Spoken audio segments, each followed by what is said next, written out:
Adrien Marin, bonjour. Adieu. Brasserie de la Concorde à Valorbe. Voilà, exactement. Je voulais vous poser quelques questions. D'abord, pourquoi avoir choisi la vallée du Nozon, en fait, l'endroit? La vallée du Nozon, c'est ma femme qui est arrivée ici il y a une petite dizaine d'années pour travailler. Elle est verdonoise, elle est montée travailler à Valorbe et puis elle a monté son institut de beauté. Et puis on a eu un enfant il y a 2 ans ensemble. Et puis moi, je voulais plutôt profiter un peu de ma famille. Et puis du coup, voilà, j'ai décidé de monter ma petite entreprise ici à Valorbe. Alors je suis actuellement en train de goûter une bière brune à la réglisse qui est délicieuse, qui s'appelle la Petite Brume. Adrien, vous avez des projets pour les marchés de Noël, ça? On peut vous faire un peu de pub ou... Voilà, on va essayer de faire quelques petits marchés de Noël pour finir l'année, donc à Orbe, à Grandson. Les dates? Orbe, c'est simplement demain. Demain. Donc... Et puis à Grandson, ça sera le 5 et 6 décembre. Ok. Samedi, dimanche. Oui. Voilà, puis après, pour la suite, on va essayer de faire un petit peu plus de manifestation, c'est ce que j'aime bien faire. Et surtout, j'aurai un collaborateur, on va dire, l'année prochaine. Alors, voilà, pour faire souvent plus de manifestations, pour mieux gérer un peu la boutique, parce que tout seul, c'était assez... Ouais, tout à fait. Il va se passer quand même des choses autour de la brasserie. Vous allez aménager Ah ouais, clairement, c'est de toute façon, voilà, la première année, comme j'ai jamais fait de bière, et puis j'ai acheté une installation déjà existante, j'ai pu voir un peu toute cette année comment ça fonctionnait. Je suis en train toujours d'améliorer les petits points qui me... D'accord. Donc à tâtons, avec beaucoup de talent. Santé. Ouais. Puis voilà. Beaucoup de tournevis, et puis voilà. coup de clé à molette, et on y va. Et on y va. Je vous remercie Adrien. Ah, service. Et puis j'aimerais bien visiter votre cave à cuve. Allons-y à la cave à cuve. C'est par là. Merci. Alors là, Adrien, on est dans le coin des cuves de fermentation. Voilà, ouais. Alors, moi, je remarque en fait, des petits gobelets rouges qui sautent. En fait. Et ça sert à quoi? Ça, c'est toute la partie où la bière, elle bosse sans moi, c'est-à-dire elle fermente. Voilà, j'ai pu brasser ma bière, mon orge, je l'ai transformé dans une cuve de fermentation. Et puis, on y ajoute une levure qui va transformer les sucres en alcool. Okay, ce faisant, elle dégage du gaz, comme du CO2. Voilà, autrement, ça exploserait s'il n'y avait pas ça. Il faut laisser s'échapper l'air. Ouais. Il ne faut pas non plus que les moucherons puissent rentrer, alors il y a un petit barboteur. Ok. Là, les deux, elles bossent. D'accord. Ok. Et les autres, elles sont vides. Voilà, celles-là, elles sont pleines, elles sont finies de bosser. La grosse, elle est vide. D'accord. Okay. Et puis, ça va fermenter une semaine. Ensuite, on va laisser encore quelques semaines pour que ça se garde, les petites particules décantent. D'accord. Donc, celles qui sont arrêtées, elles vont encore attendre un petit peu avant d'être mises en bouteille. Ouais, exactement. Ouais. D'accord. Ok. Très bien, merci. Ouais. Alors là, Adrien, on se retrouve donc dans les cuves où tu brasses donc l'eau et les autres éléments, qui sont le malt et le houblon. Voilà. Puis il n'y a pas de sucre dans la bière, ça se fait avec la fermentation. Je vous laisse.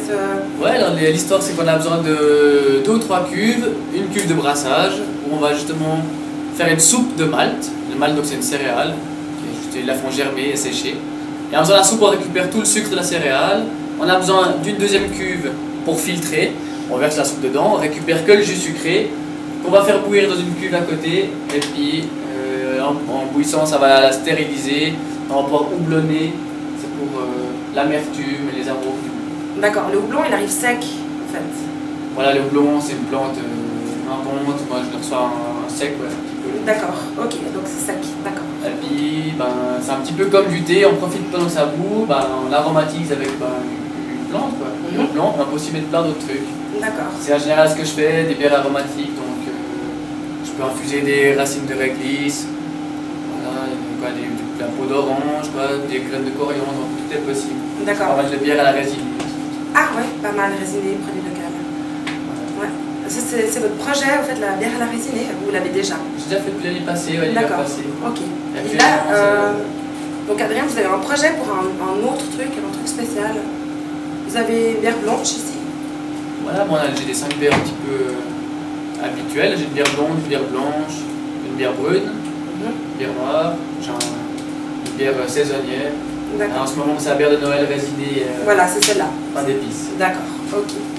C'est là que tu vois un brasseur qui a pas mal d'heures de vol qui, sur des délires comme ça, te monte une recette, paf, paf. Ah ouais, d'accord. Ça vient été, ouais, j'en ai Elle avait un goût de chorizo? Ça fait penser au chorizo? Alors il y a une petite note un peu chorizo sur les bords, mais sans le cochon. Ouais, mais fumé, donc c'était bien. Mais fumé, ouais. Et tu vas chercher avec le genièvre, on allait chercher une note un peu balsamique résineuse qui relevait pas mal le tout. Donc, et c'était, ouais. J'avais parlé à Adrien, le gars qui essayait de faire de la bière au spéculoos, quoi. Je voulais accompagner, je t'avais dit, ah, c'est bon. Ah bah oui. Bon, du beurre, la même. Alors, bière au spéculoos, il y en a déjà qui font ça, mais qui utilisent des trucs genre sirop de spéculoos, tu vois. Ouais, il n'y a pas de beurre dedans. C'est juste mélange. Bah, tu pourrais certainement employer des brisures de spéculoos.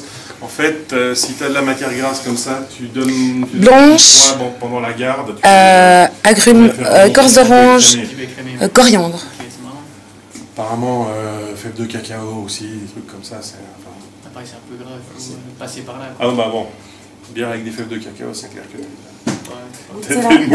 D'abord celle-là, ça c'est la blonde neutre. Ah, c'est pour ça que tu goûtes dans le même sens que nous. J'en verse n'importe. Non, mais pas la dame dans l'huile, comme dans le... Pas de gaz, c'est louche.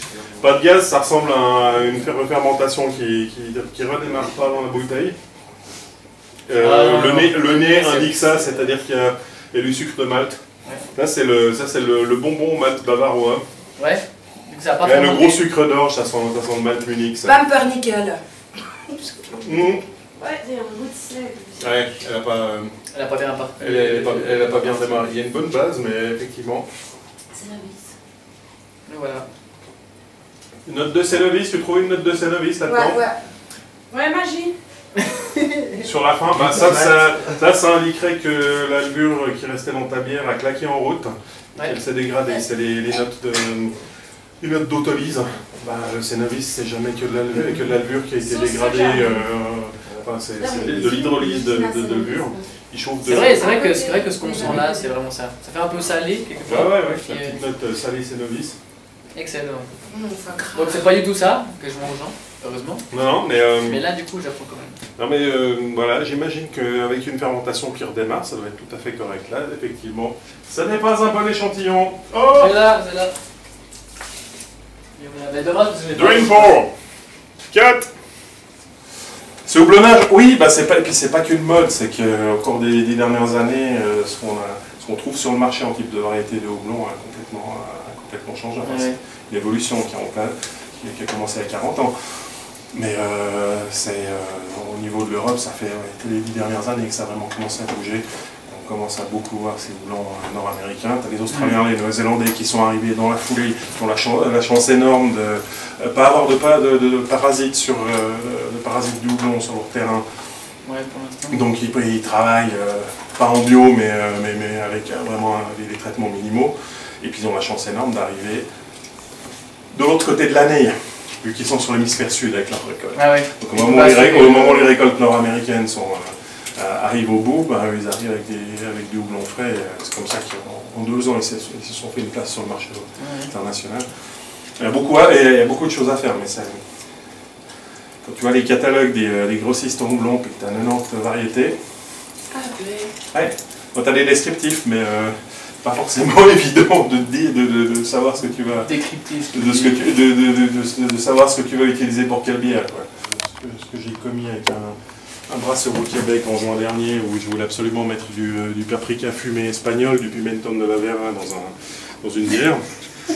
En attendant, la réponse elle est venue assez rapidement. C'est ok, on va partir sur ce genre de base, la base de malt, ça. On est parti sur une saison noire.